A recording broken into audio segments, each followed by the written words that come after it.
channel yang berisi penjelasan-penjelasan praktis yang mudah dipahami tentang ajaran-ajaran gereja.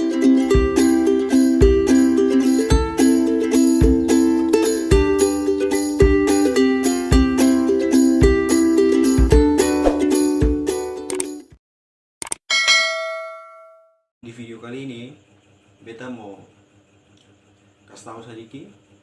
Ada orang tanya beta begini, kenapa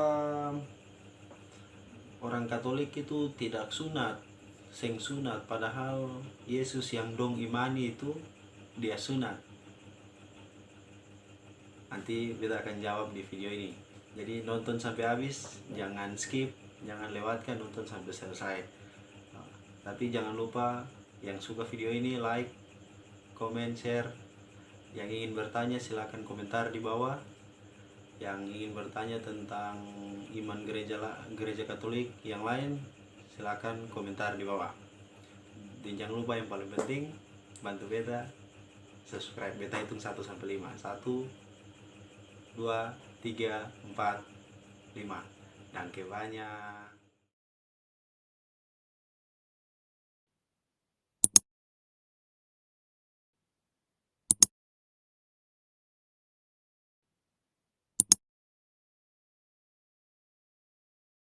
Kamu langsung masuk saya di video, tapi beta kasih ingat lagi, jangan lupa like, comment, share, subscribe juga.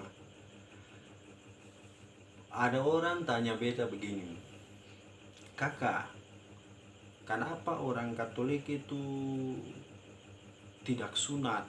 Banyak orang Katolik yang sunat, tidak sunat, sedangkan Yesus yang dong imani, yang dong percaya sebagai juru selamat, dia sunat waktu dia kecil.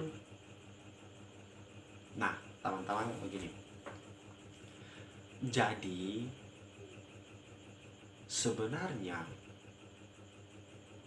sunat itu bukan satu keharusan bagi orang Katolik.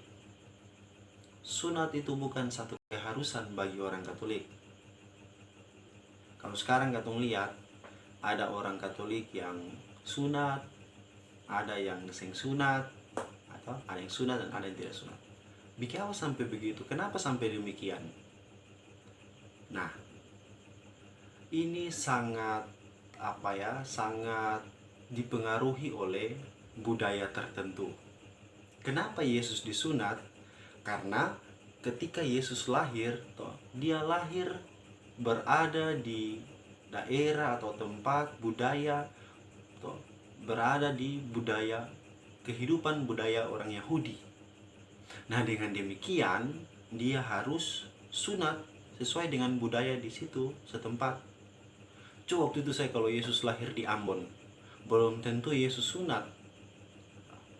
Nah, kemudian setelah Yesus wafat, para murid sudah mulai mewartakan apa yang diperintahkan oleh Yesus. Waktu itu Paulus ini dia pergi untuk mewartakan tentang kerajaan surga, tentang ajaran Kristus di Yunani. Jadi ketika dia sampai di Yunani, dia sampai di tempat untuk dia mewartakan. Di sana dong punya budaya tidak minta untuk dong sunat, tapi sekarang dong mau mengimani atau mengikuti ajaran yang dibawa oleh Paulus tentang Kristus. Nah, pertanyaannya, apakah kalau seandainya dong mau ikut Kristus, apakah dong harus sunat? Sementara dong punya budaya ini yang minta dong untuk sunat. Ini menarik ini. Akhirnya setelah berbagai macam pertimbangan, Paulus kembali ke Yerusalem. Kemudian aku dapat dengan Petrus dan kawan-kawan yang lain. Dong mulai berdiskusi, kemudian dong kumpul, para rasul kemudian kumpul bersama dengan Paulus. Kemudian dong membicarakan soal ini, soal sunat dan tidak sunat. Nah, pada waktu itu pertemuan para rasul, pada waktu itu pertemuan pertama, itu yang kemudian disebut sebagai konsili pertama. Konsili pertama yang dilaksanakan di Yerusalem, yang dipimpin langsung oleh Petrus. Nah, konsili pertama waktu itu membahas, atau topik utama yang dibahas adalah tentang sunat.